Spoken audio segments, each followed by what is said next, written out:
Namaste, dear students of class 10. I am Mrs. Tumpuri Shrivani from Bharatiya Vidya Bhavans, BHL, RC Puram, Hyderabad.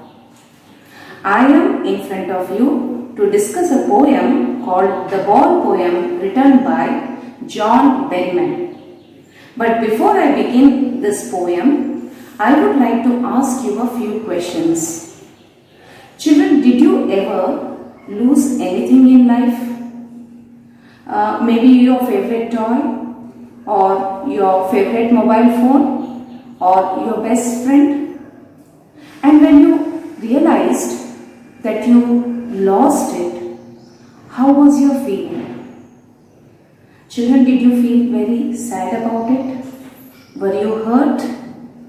Did tears trickle from your eyes? It must have been a very painful experience for you, isn't it?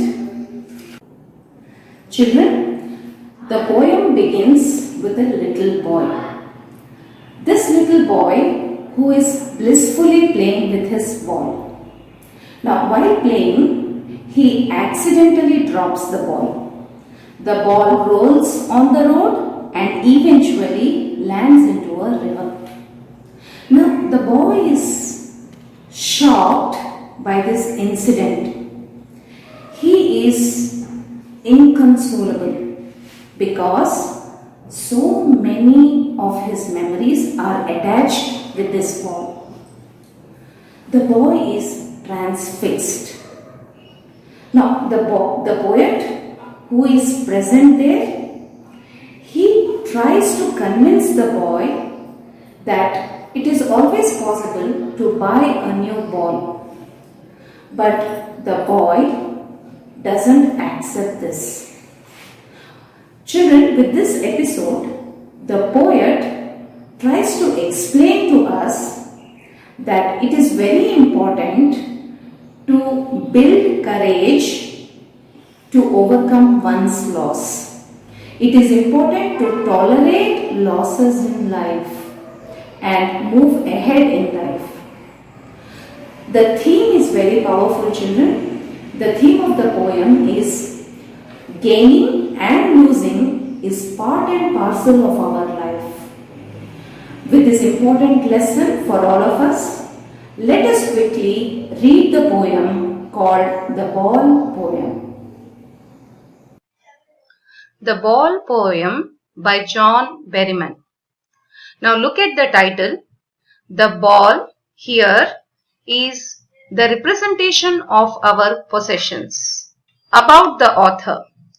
John Berryman was born on 25th October 1914 in Oklahoma State in America. He lost his father when he was 11 years old. He found it extremely difficult to deal with his loss. He tried to share his wisdom on losses with all of us in this poem. He went on to become one of the renowned writers of 20th century. One of his famous works is The Dream Songs. Let us now read the entire poem. What is the boy now who has lost his ball? What is he to do? I saw it go, merrily bouncing down the street, and then merrily over. There it is in the water. No use to say, oh, there are other balls. An ultimate shaking grief fixes the boy, as he stands rigid, trembling, staring down. All his young days into the harbor where his ball went. I would not intrude on him. A dime, another ball is worthless. Now he senses first responsibility. In a world of possessions, people will take balls. Balls will be lost always. The Ball Poem. What is the boy now who has lost his ball? What is he to do? I saw it go, merrily bouncing down the street, and then merrily over. There it is in the water. No use to say, oh, there are other balls. An ultimate shaking grief fixes the boy as he stands rigid, trembling, staring down. All his young days into the harbour where his ball went. I would not intrude on him. A dime another ball is worthless. Now he senses first responsibility. In a world of possessions, people will take balls. Balls will be lost always, little boy. And no one buys a ball back. Money is external. He is learning well behind his desperate eyes. The epistemology of loss. How to stand up, knowing what every man must one day know, and most know many days how to stand up. What is the boy now who has lost his ball? What? What is he to do? I saw it go. So here in the first two sentences, the poet is asking a question. He says, what is the boy going to do since he has lost his ball? And the word what is repeated to lay stress upon it. And the answer to his question is that no, nothing can be done about the loss. Whatever is lost forever. It cannot be retrieved. The poet says, I saw it go. So at that particular point of time, the poet was present there where the little boy was playing with the ball, and accidentally he loses it. Merrily bouncing down the street and then merrily over, there it is in the water. So how did the ball go? It accidentally fell from the boy's hand.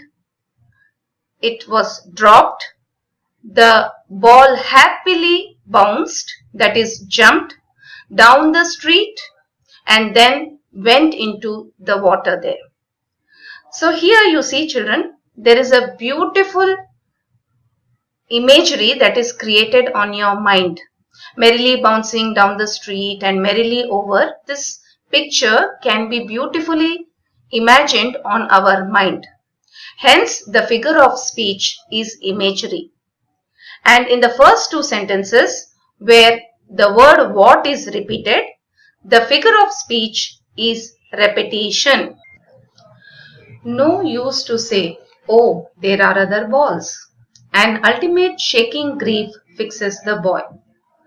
The meaning of the first sentence is that there is no use in trying to console the boy by saying, little boy, don't worry, we will get another ball for you, as this very ball is very precious for him, as all his childhood memories are associated with the ball. So how is the boy feeling now? He is feeling the ultimate shaking grief. Ultimate means maximum. Grief is nothing but sorrow. He is feeling so sorrowful that he is totally transfixed. He is like a statue and he doesn't know what to do. As he stands rigid, trembling, staring down, it means that the boy stands there. He is rigid, he is not moving, he is trembling and he is giving a blank look or staring down. All his young days into the harbour where.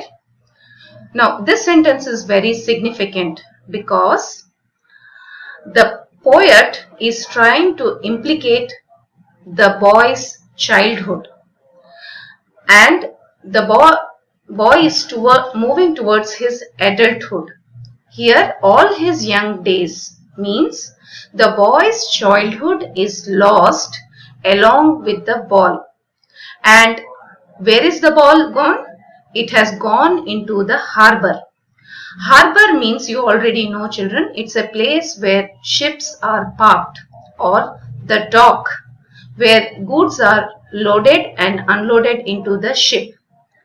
The harbor here is implicating the water, where his ball went. I would not intrude on him. The poet says, I am not going to interfere here. I am not going to console the boy, because the boy is going to be inconsolable. He is not going to accept another ball instead of the ball that has fallen into the water, or the ball which is lost. A dime another ball is worthless. The poet says, a dime is nothing but 10 cents, which is American currency. He says there is no use of buying another ball, as it is going to be worthless for him, because we cannot retrieve the memories that he has lost along with responsibility in a world of possessions. Children, these two sentences are very important. Please pay attention. The poet says it's very painful for the boy to lose the ball.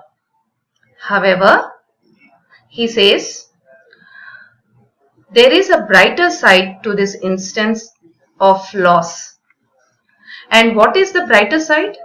That the boy is for the first time realizing that loss is part and parcel of his life. He learns a lesson that in this materialistic world, we are bound to lose things. Children, here the first responsibility means that the boy becomes responsible to understand that he has to move ahead in life with courage. He has to understand that he has to tolerate the loss. In a world of possessions, that means in this world which is materialistic, the child should know that he has to move ahead without stopping or without looking back. People will take balls. Balls will be lost always, little boy. Here the poet says that if not the boy loses something, there may be some instances where some people may forcefully take away the possessions. Balls will be lost always, little boy. He says that the superficial, and no one buys a ball back. Money is external. Here the poet says that it is impossible to buy a ball with memories. He says money is external or superficial. Money is something which cannot buy our memories. Money is something which cannot buy emotions. And this moral the boy gets to understand at a very early age in his life. He is learning well behind his desperate eyes the epistemology of loss, how to stand up, knowing what every man must one day know, and most know many days how to stand up.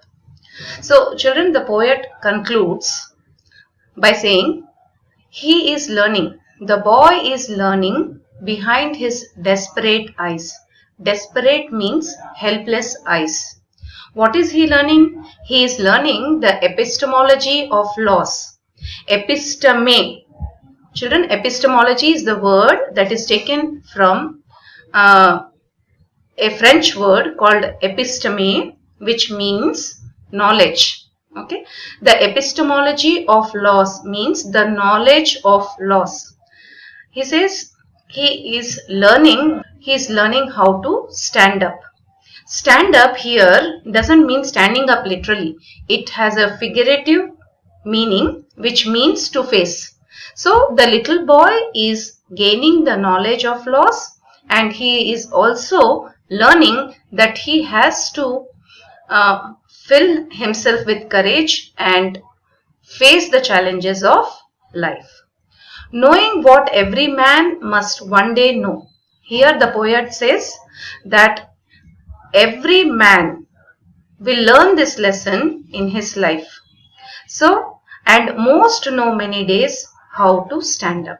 The poet says that at a very early age in his life, the boy is gaining the knowledge of loss and he is learning to move ahead in life. So, therefore, the conclusion of this poem is nothing but that gaining or acquiring things and losses, gain and losses are both part and parcel of our life. Now let us quickly go into figures of speech. So let us look into the poetic devices, rhyme scheme. Children, there are no rhyming words in this poem, hence it's called as a free verse. Okay, the poet does not follow any identifiable rhyme scheme in this poem, and hence it is called as a free verse. The second figure of speech is personification. Personification is a figure of speech where human-like qualities are given to inanimate objects, like merrily bouncing down the street. See, merrily means happily. This word is usually used to refer to people, but here he is using this word to refer to the ball. Okay, so it's a human-like quality, and hence the figure of speech is personification. Then symbolism, you all know about symbolism. Symbolism is nothing but something which represents the other thing. Here the ball symbolically represents possessions or the the boy's childhood. Okay, so the figure of speech is symbolism. Then you have alliteration. Alliteration is the repetition of the same sound. For example, here the sentence is the deep and the dark floor of harbor. You can see deep and dark. Similar sound is repeated. No one buys the ball back. See, buys ball back. So when there is a repetition of same sound, then it is called as alliteration. Then you have last but not the least, enjambment. Enjambment is nothing but it is the continuation of a sentence without a pause beyond the end of a line. When there are no punctuation marks at the end of the sentence and that particular sentence continues into another line, then it is called as enjambment. So in this poem, if you look at the poem, children, it is very evident. Every sentence flows into the next sentence without punctuation mark. Hence the poetic device is enjambment. With this, we come to the conclusion of this poem, The Ball Poem by John Berryman. Thank you.